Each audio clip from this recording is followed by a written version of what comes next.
Today we're building a PC for the coil wind set, so I figured I might as well go ahead and show you guys how to put one together.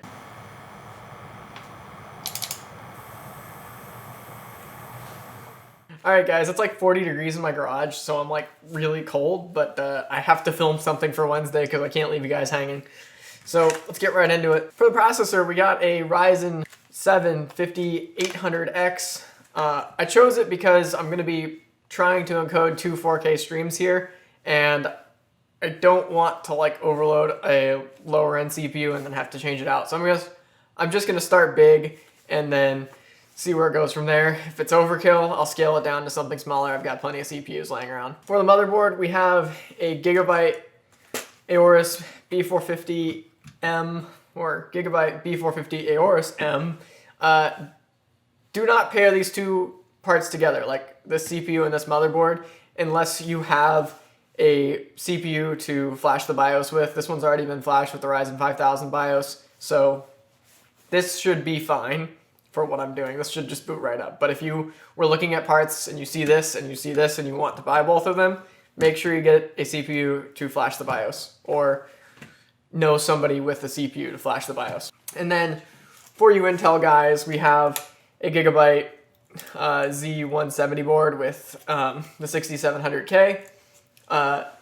That should be the same for all Intel up until now. So because for whatever reason, Intel is like the better deal right now. All right, for the graphics card, we got a EVGA for the Win 2 1070 Ti.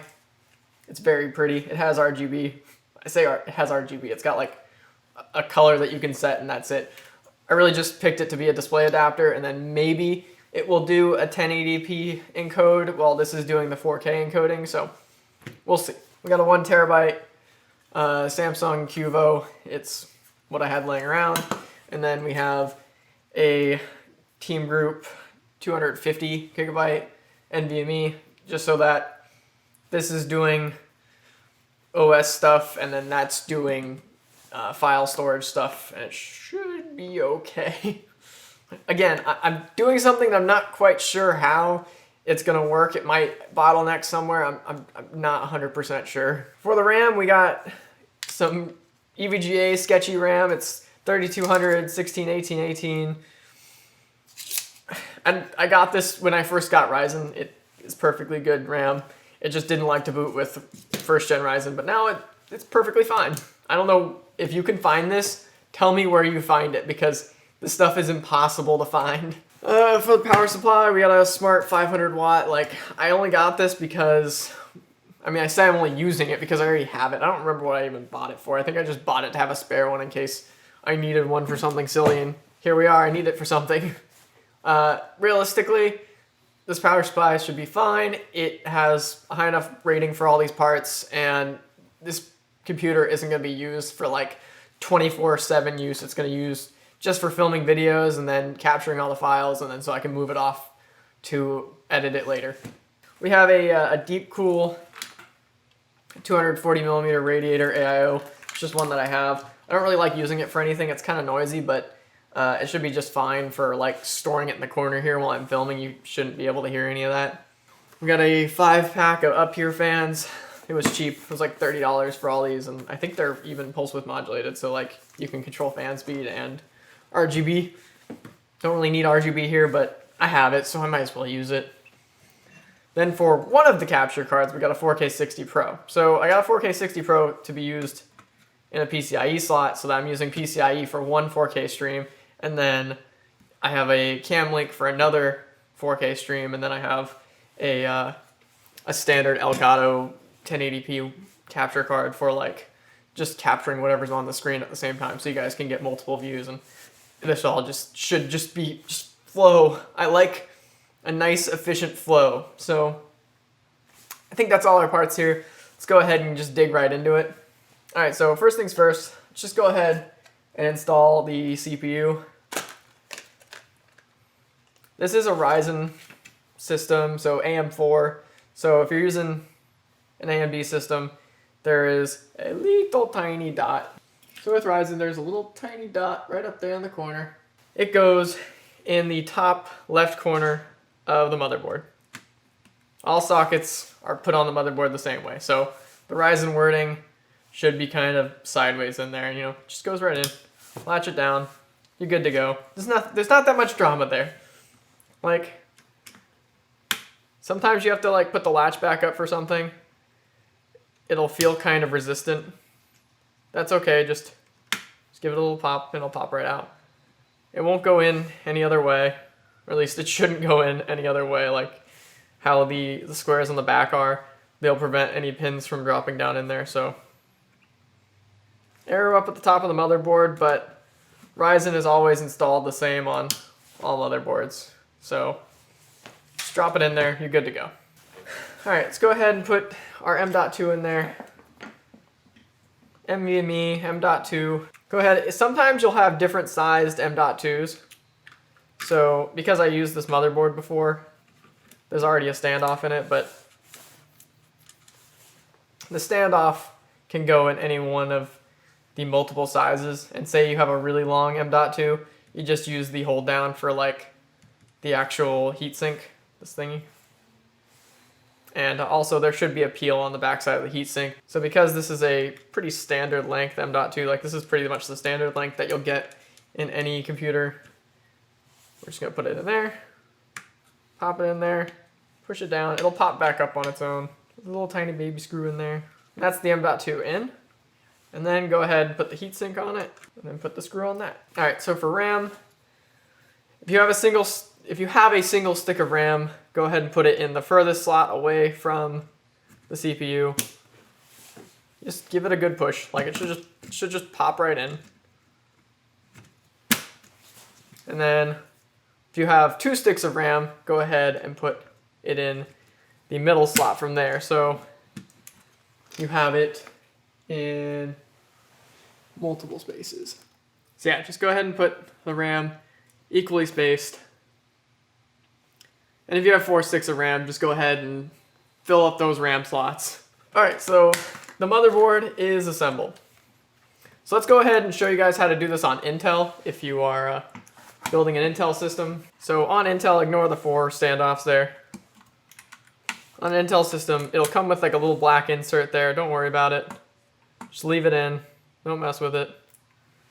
So if you're working with Intel, I always just put the top edge in first and then drop it down. Give it a little wiggle. It should be fine. And then latch it down. And then if it has that little black plastic insert in there, it'll pop out. So once again, if you ever need to take it out, I just lift up, like applying pressure on the edge to lift it up. So, and also there's 2 notches in Intel. Sometimes they're at the top, sometimes they're at the bottom of the socket. Kind of keeps you from being silly. There's also that little gold arrow. There's an arrow on the motherboard. Should be an arrow on the motherboard. Just drop it down in there. And then put it up underneath there. And latch it down. Making sure you guys can see that with the camera. Again, even with Intel, RAM goes in the same places. Remember, notch in the RAM, cut out on the motherboard, or on the RAM slot on the motherboard. RAM goes pretty much the same place. And of course, if you have an M.2, it's the same process as the AMD. Give me my RAM back. Sometimes RAM is hard to get in and out. RAM is pretty strong. You can really just hammer it in there, but don't actually hammer it in there, please. All right, so if you have an AMD or Intel and you plan on using the stock cooler, now is a good time to mount it. So I'm just gonna go ahead and show you guys how to mount the stock Intel cooler, and then I'll show you guys how to mount a stock AMD cooler. So just put a little bit of thermal paste on it. You don't have to put a ton. Like Intels have a really small die under there. So for Intel, you want to make sure that all these little posts are pulled out, and then just drop it in there. And you'll hear them all kind of click into place. Push down on the pins and turn, and that will seat an Intel cooler. And you want to make sure to check in the back to make sure that all of the pins are pushed through the backside. You know, give it a little wiggle. and then plug it in. That's if you're using a stock Intel cooler, so pretty straightforward. Now, say you are using a Hyper 212 Evo, or if you want to remove your Intel cooler, just twist the little corners to like where the arrows are going, then just pull that sucker out. All right, so say you're using the King, the Classic, the Hyper 212 Evo. So what you'll want to do is on this bracket, you'll have 4 posts, and if you're using AMD or Intel, it'll be reversed. So I'm using Intel, so it has the socket type here. This is 1151. If I was using AM4, I'd be putting them through the backside here, like so. But I'm using it for Intel. So you want to go ahead and set this up like this. Put it through.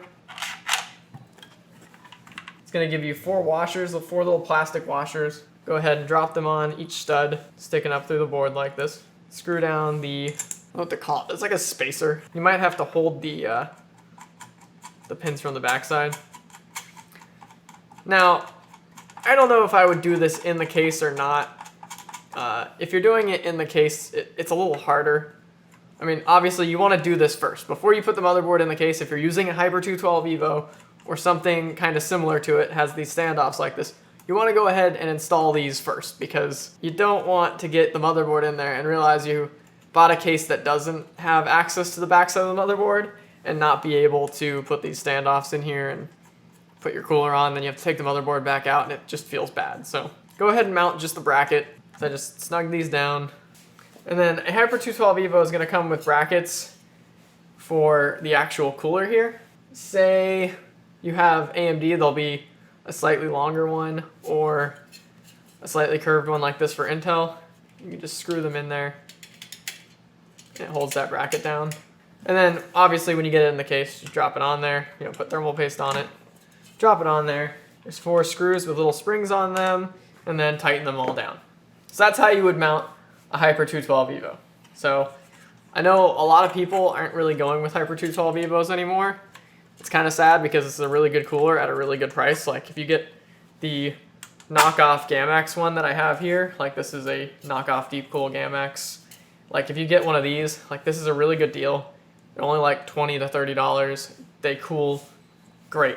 Like the only reason I'm using an AIO for this build is because I only have 2 Hyper 212s, and I like to use them for like AMD and Intel kind of like back to back. Like say if I'm doing something for AMD, I don't want to be using the one that I have set up for Intel to like have to change everything over. So that's why we're using it. So let's get back to AMD. That's just your Intel stuff right there. So this motherboard is pretty much assembled. Like there's nothing else I need to do with this. Let's go ahead and bust out the case. So for the case, I got a DIY PC A9 black, I guess. I'm not really sure. It was cheap. Like it was the cheapest thing I could find that had a tempered glass side panel on it, and like it was like less than $30. Super cheap. Go ahead and flip it over. Pull it straight up. That's nice. They put a little piece of foam in there to protect the glass.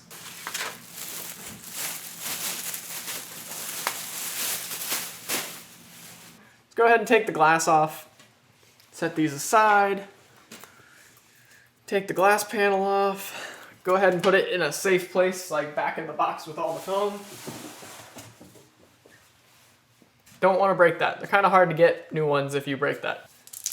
Bag of screws. These are the motherboard screws. The standoffs are already in here, luckily. Does it come with extra standoffs? Yeah, it comes with extra standoffs, just in case you need them. Does it come with a standoff remover? That is the question here. So it does not come, it doesn't come with a standoff remover. So I'm just gonna go ahead and leave those standoffs in there. They're not hurting anyone. I'm using an ATX motherboard, or an MATX motherboard, so a small boy. Oh, I am gonna have to move them, aren't I? Yeah, I am gonna have to move them. So I'm gonna go ahead and move these standoffs. So this case didn't come with a standoff remover, so I'm gonna have to use a pair of pliers because I don't want to fake using a standoff remover tool that comes in some more expensive cases. This is a cheap case, so I'm not expecting much here. It's literally just gonna sit in my garage and collect dust most days. And then the days that I film, it's gonna sit here and capture all my footage for me. You put your motherboard in there to get an idea of where the standoffs are gonna need to be. I go ahead and run these all the way down and give them a little snug because just in case you go to take the motherboard out later and you tighten the screw up a little bit too much, you don't want the standoff to come with the screw. It's just a bad time. It kind of scratches up the backside of the motherboard. It's not fun. Again, in more expensive cases, this probably wouldn't be a problem. But, you know, if you're building in a more expensive case, it's probably not your first time building a PC. So you probably won't be watching this video. So hindsight, pretty good choice of cases here. I'm gonna go ahead and route these up and over because I don't want them running through the case. I don't think it looks clean. Go ahead and run these through the top just to give it a more clean aesthetic. So what I'm trying to do here is, because this is such a cheap case, there's not a lot of back panel space. So I'm trying to flatten these out as much as possible so that I don't have to go back in and unplug things. I'm just making them as flat as possible here for cable management stuff in the future. So when you're dealing with a cheap case like this, one big problem that you're gonna run into is the CPU connector up here in the corner.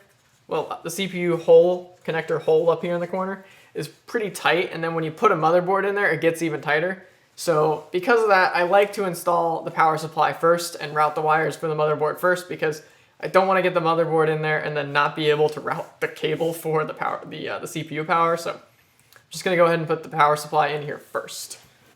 Cheaper case thing, more expensive case, this wouldn't be a problem.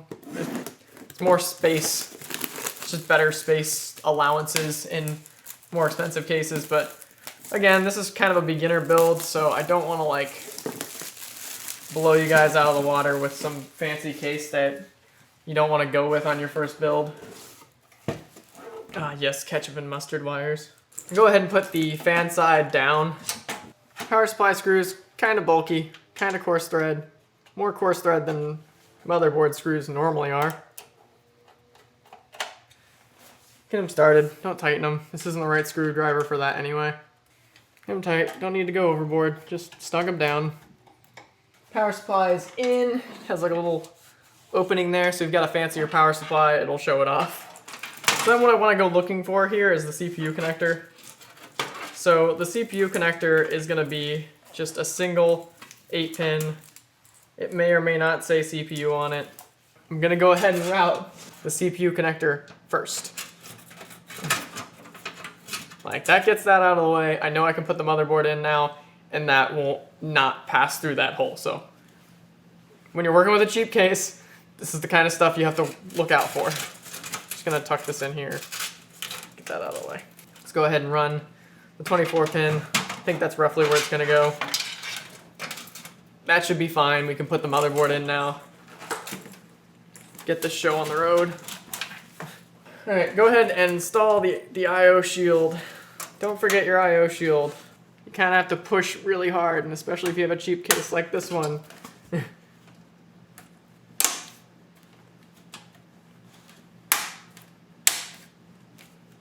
So yeah, that's installed. Nice, even, all the way around. All right, so I gotta go ahead and install the cooler bracket on this motherboard because I got carried away. Cooler bracket for this motherboard is just like the Hyper 212. You got standoffs, you got holes. Because we're doing AM4, we need to stick through the AM4 holes. So now we got 4 of the standoffs in there, we can just drop it into the backside. Oh, we lost one of them. Then just like with the Hyper 212, there's thumb screws that screw down the stud, hold it in place. And then there's brackets for it. Let's say AM4. So on these brackets, there's little standoff thumb screws here too. When you put the motherboard in there, you want to make sure that you're getting it inside the I/O shield first. Just get it in there, slot it over, and then line it up with all the standoffs. You know, I didn't think making a build guide would be like this long, but it's kind of like, it's not hard to build a PC. It's just kind of pointing out stuff. It takes a little bit longer than I thought it would. Go ahead and connect that CPU cable that you just ran. So CPU cable, 24 pin. Run it up over there. Remember, the ledge that has the grab for the tab is the way that this goes. So there's the motherboard installed. Now we just have to install everything else around it. So if we had an actual hard drive, there's a hard drive tray here for it. So you just mount your hard drive to this, and then it'll go straight in the back here. And there's a thumb screw that holds it in. We don't have a hard drive for this because hard drives are kind of slow for what I'm doing. So no hard drive. I think I might mount the SSD to this though. So you just kind of slot the SSD in there like that. That's pretty cool. I don't know if I've stated this before on this channel, but SSDs are a fine thread. Do not put a coarse thread in an SSD. I can understand now why other channels do like a whole bunch of different PC builds, because like this is kind of like, I don't know, it's different, but it's like all builds are different. Like there's always going to be something slightly different about your case versus X case versus Y case. Like every case manufacturer is slightly different, unless one case manufacturer is owned by another case manufacturer. Like, you know, Metallic Gear and Fantex are both a Fantex product. So I'm just gonna go ahead and mount the AIO, because honestly I have no idea how I'm gonna end up mounting it. Like I might end up mounting it the right way and all of y'all will love me, or I'll end up mounting it the wrong way and all of y'all will hate me. So there's not a chance I'm gonna be able to mount it upright in the case. Like the RAM clearance, the front stuff. I mean, yeah, I could probably get it in there, but there would be no fans on it, and that's not cool. No pun intended. God, that feels so bad. These things are so stretched out. Yeah, so like this AIO just does not let you do it the quote unquote right way. Like you have to mount it like this. Now this AIO really doesn't want to freaking cooperate in general. You know what? Screw it, we're using a Hyper 212 Evo. Luckily for me, this case has access to the backside of the CPU. Let's just mount some fans in here. I'm done screwing around.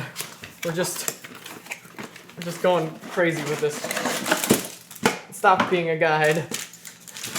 I just want this to work. All right, so we got some of the fans mounted up at the front there. Hindsight, probably should have mounted those fans before I put the motherboard in, but we're here. I'm gonna go ahead and attach this to the Hyper 212 Evo. Take that first, take that RAM out. Go ahead and mount this as low as possible.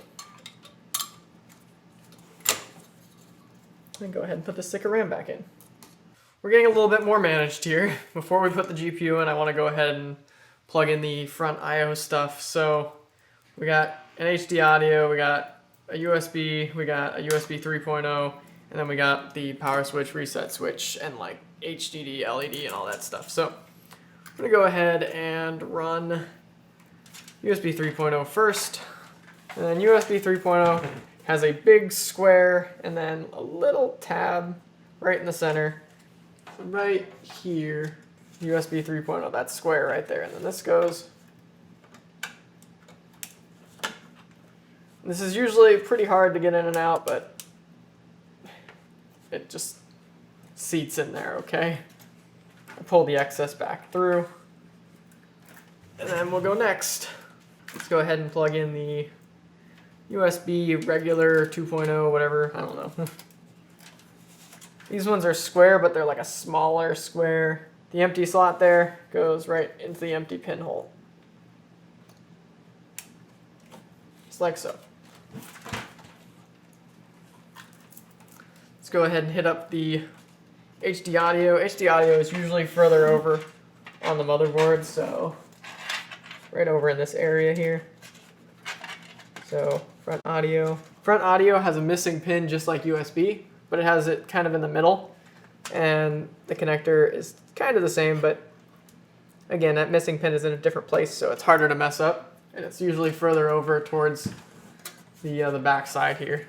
And then last but not least, the power cable. This one's kind of hard, but like this Gigabyte motherboard actually has it written on it which ones go to where. But the power switch is usually that top area over here. I'll put a diagram up because it's really hard to kind of just imagine. But usually what I'll do is I'll group all these together like this, like get them where they're supposed to go, and then group them all up like so, and then plug them all in at once. Just like that. Ding. All right, I'm gonna go cable manage all of this. It's really hard to explain cable management because it's really just taking all the slack out of the back of this stuff, zip tying it up to making it look tight, and that's just how I cable manage stuff. Oh yeah, I might as well plug in the SSD. I'm gonna route this SSD wire up, around, and then back through, and then plug it in to SATA port 0 over here. Go ahead and give the SSD power. So you got a SATA connector for data, and then you have a SATA connector for, SATA connector for data, and then SATA connector for power from the power supply. I also have the PCIe cable already routed over here. So yeah, I'm gonna go ahead and cable manage all of this to hopefully look okay. I guess I think everything's plugged in, so I think I can go ahead and cable manage all of this. Maybe I'll do a time lapse or something.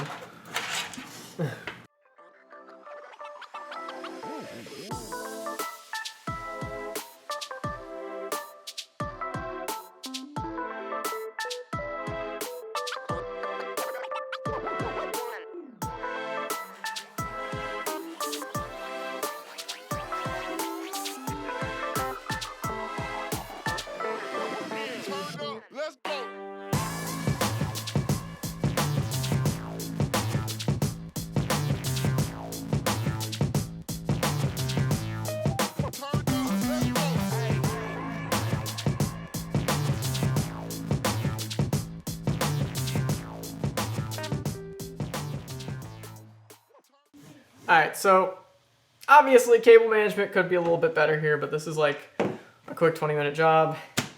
Not even, like, just kind of recess them in here so that when you take the side panel, drop it on there. Obviously, cheap case, once again. There's not a huge bulge. It's nice and flat. That's all we're doing. We're just making it so that it's nice and flat. That's it. So when you take it off, put it back on, nice and flat. That's it. Easy, easy peasy. Finally time to install the graphics card. So I routed these wires in such a way that they would be able to reach, but I also wouldn't be like hitting anything. This case has like, it's cheap, so it's got punch outs. Really all I do is take these inserts out.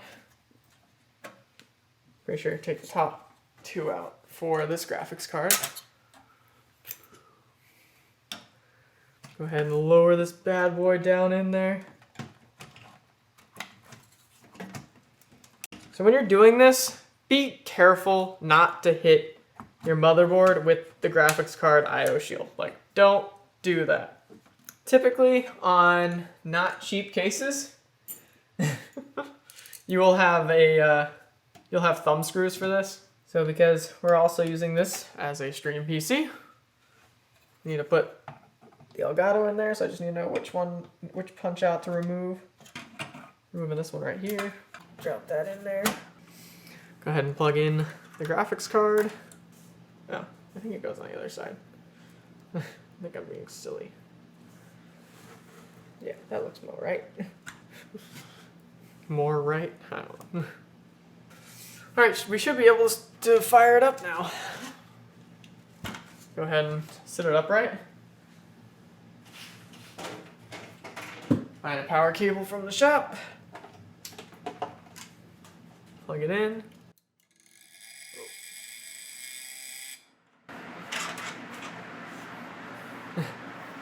There it is. Come on, fire it up first try. How about that? Man, it's really spinning them fans too. A lot of airflow. Let's go ahead and put it all back together. and then show you guys how to boot up and what to set up. I figured I'd give you all guys the satisfying peel.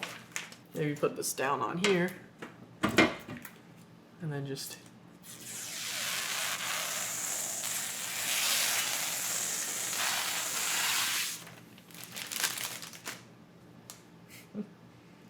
figured you'd enjoy that. Man, I'm so glad I'm almost done with this. I mean, it only took about 2 hours to put this PC together with all the RGB stuff and like trying to go through all of the steps with the cameras and whatnot. So, like, I could build this in no time at all, especially if it had no RGB. But it's just trying to catch this all camera. I have never had so much respect for people who do this, who make PC build guides, because god dang, this is a lot of work. Hopefully I did an okay job at kind of walking you guys through putting a PC together. It's not that hard. It kind of gets away from me. What I really have to do is I really have to bring someone in who has never built a PC before, hasn't done it in like a really long time, and to have them build it so they can ask me the kind of questions that you guys might have, because like I never really thought about how difficult it is to make a PC build guide. Like there's a lot of steps involved, and to me it's second nature, but to you it's really not. So again, hopefully this has been educational. This PC is going to be doing a lot for us to where we can do more videos on the G14, and we have a very big video coming up on the G14. Like, we are going to smash some world records with it. So hopefully you guys will get subscribed for that. It's like 1 o'clock in the morning. I want to go to sleep. Leave a comment for me. Like this video. Subscribe. Everything means a ton to me. Like, I love seeing every comment. I love seeing every subscriber like message on my phone. It makes my day. So thanks for watching, guys. Have a great day.